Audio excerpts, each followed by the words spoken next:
Bonjour à tous, c'est Pierre, bienvenue dans cette nouvelle vidéo où je souhaitais répondre à un commentaire qui m'a été posé sur une précédente vidéo concernant le marché de l'or. Et donc la question typiquement c'est est-ce que le fait que la Russie arrête d'acheter de l'or va poser un problème pour les cours de l'or? Ok, donc dans un premier temps, on va reprendre brièvement la situation globale. La Russie, elle a dépensé 40 milliards de dollars sur les 5 dernières années en achat d'or, ce qui en fait le plus grand acheteur en termes de banque centrale dans le monde. Et donc le 30 mars, elle nous annonce qu'elle arrête d'acheter de l'or.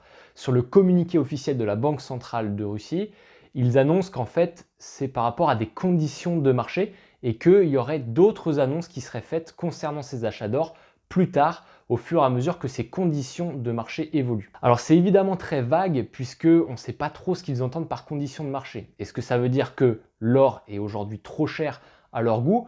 On sait que depuis qu'ils ont commencé les achats d'or, l'once elle a pris quasiment 60%. Donc peut-être que ça devient un petit peu cher pour eux. Et puis il y a surtout la guerre concernant le pétrole avec les États-Unis, l'Arabie Saoudite, où on a le Brent qui s'est globalement effondré et ça ne fait pas les affaires de la Russie pour l'équilibre de son budget. Donc peut-être qu'en fait ce sont ces deux conditions réunies qui poussent la Russie à suspendre ses achats d'or.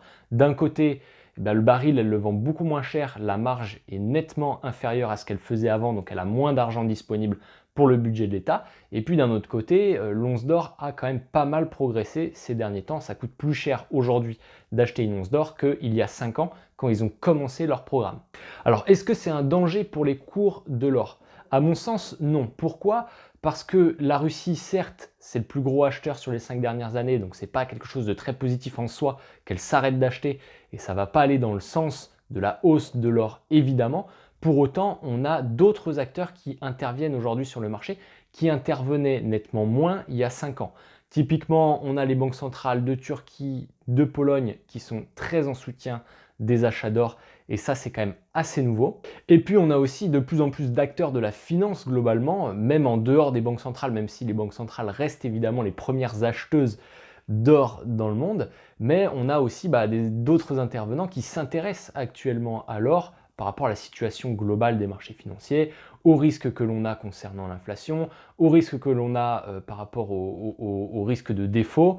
Donc voilà, tout ça j'en ai déjà parlé dans des précédentes vidéos, donc l'or est intéressante en ce sens. Donc même si on a un acteur majeur qui s'est retiré pour l'instant du marché de l'or et qui pourrait revenir par exemple si les prix du pétrole venaient à réaugmenter, eh bien on a d'autres acteurs qui s'y intéressent de plus en plus. Donc pour moi l'or jouera son rôle de valeur refuge quoi qu'il arrive, à la fois son rôle de valeur refuge contre l'inflation et c'est son rôle premier, et aussi son rôle de valeur refuge contre par exemple des chutes de marché, des boîtes qui font faillite, etc. Voilà, donc pour conclure, eh bien, on a encore beaucoup de banques centrales qui sont en soutien du prix de l'once d'or et qui continuent évidemment d'acheter, même en 2020, énormément d'or en souhaitant dédollariser leur bilan. Ça, j'en ai déjà parlé aussi également beaucoup. Et puis, on a d'autres acteurs de la finance qui ne s'intéressaient pas forcément à l'or ces 5 dernières années et qui commencent aujourd'hui à s'y intéresser par rapport à des problématiques d'inflation et aussi par rapport à des problématiques d'environnement économique global. Voilà, j'espère que cette très courte vidéo vous a plu et je vous dis à très bientôt pour une prochaine vidéo. Ciao, ciao!